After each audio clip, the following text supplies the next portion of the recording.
জাতীয় স্টেডিয়ামে ফ্লাডলাইটের আলো তখন নিভে গেছে। খালি গ্যালারি, প্রায় শূন্য প্রেস বক্স। স্কোরবোর্ডে জলজল করছে ২-১ গোলে পরাজয়ের আক্ষেপ। সেই পরাজয়ের ভার নিয়েই রাত ১০টার দিকে বাংলাদেশ দল ফিরে যায় শাহবাগের ইন্টারকন্টিনেন্টাল হোটেলে। সিঙ্গাপুর ম্যাচ ঘিরে যতটা উন্মাদনা, শেষ বেলায় ততটাই হতাশা।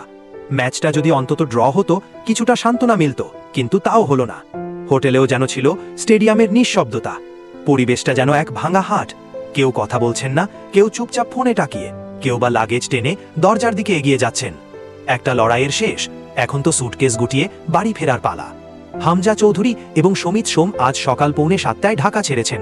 টার্কিশ এয়ারলাইন্সের একই ফ্লাইটে উঠেছেন দুজন। হামজার গন্তব্য ইংল্যান্ড, সমিতের কানাডা। সিঙ্গাপুর ম্যাচে অভিষিক্ত সমিত দারুণ খেলেছেন।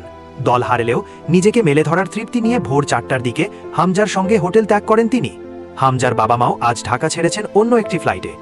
রাত 11:30টার দিকে হোটেলের লবিতে দেখা গেল টিম ম্যানেজার আমের খানকে। বললেন, হামজা এবং সমিতের জন্য পুলিশ কর্ডন নিশ্চিত করেছি, কারণ ওদের তো একা ছাড়া যাবে না। ভুটান এবং সিঙ্গাপুর ম্যাচের জন্য প্রস্তুতির ক্যাম্প শেষ। হোটেলের ঘরগুলো ফাঁকা হয়ে গেছে। খেলোয়াড়েরা ফিরে গেছেন যে যার আপন ঠিকানায়। আপাতত কোনো ঘরোয়া প্রতিযোগিতা নেই। শুধু নতুন মৌসুমের জন্য শুরু হয়ে গেছে খেলোয়াড় নিবন্ধনের প্রক্রিয়া।